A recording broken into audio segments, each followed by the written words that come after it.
வந்தோர் மறிப்பின் தோல் வழி போம் மனையாளந்தோ இவை யாவும் போம். அம்மா இறந்து போனால் வாய்க்கு ருசியாக சாப்பாடு கிடைக்காதான். அப்பா இறந்து போனால் கல்வியை தொடர முடியாதான். உடன் பிறந்தவன் இறந்து போனால் வலிமை போயிடுமா. மனைவி இறந்து போனால் இது எல்லாமே போயிடும். நீரின் அருமை நிலத்தில் தெரியும், நிலத்தின் அருமை பயிரில் தெரியும்,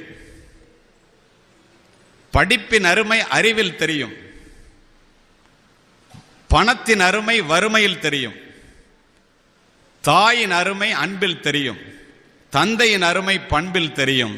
இவை அனைத்தினுடைய அருமையும் மனைவியில் தெரியும்.